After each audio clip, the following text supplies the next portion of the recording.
does the shell come from?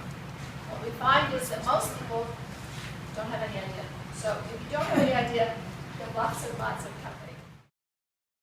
A lot of people come to Sanibel for the shells. Sanibel is one of the top 3 places in the world to collect seashells, so you should come out to the beaches and check it out. But the reason why we have a shell museum here on Sanibel, it's a natural history museum, to teach people about where shells come from and the importance of the creatures that create them, mollusks, to the environment. So it's kind of fascinating that a lot of people go out and walk on the beach and they pick up shells and think that they're just rocks. They don't even realize that an animal creates the shell.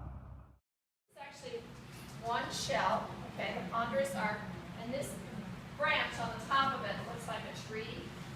It's not a tree. It's not even a plant. It is, in fact, a colony of little tiny animals. You could pass this to the back row if you would. It's a colony of little teeny tiny animals.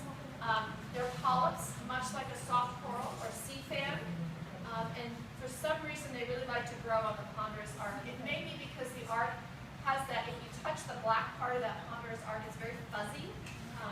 And that's a naturally occurring part of the shell.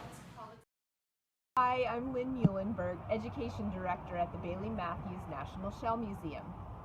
We are a natural history museum focused on shells and the fascinating animals that make them, and talking about the impact that these animals have on ecology.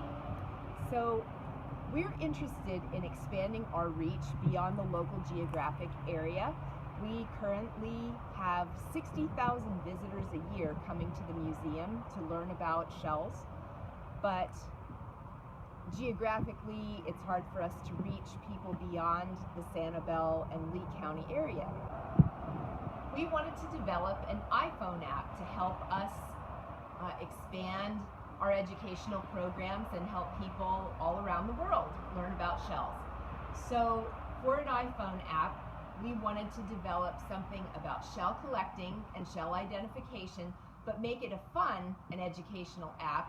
So including things like scavenger hunts at the beach, photo collections of shells and live mollusks, and sharing with social media.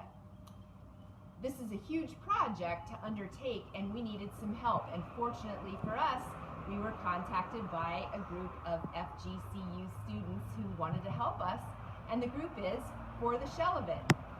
They have done a fabulous job helping us with a needs assessment for this project, researching other apps that are similar in nature to the one that we want to develop, and also doing surveys of many people at the beach, at the museum, and on the FGCU campus about their interest in features for our iPhone app.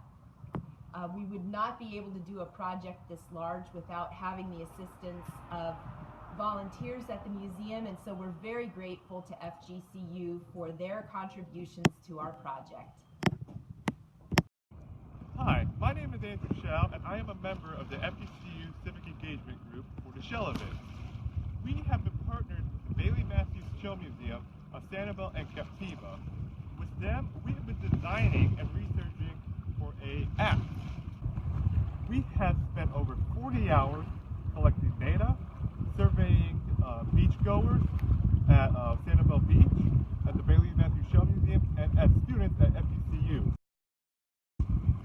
We have gathered over 40 interviews for data for the Bailey Matthews Shell Museum on this app.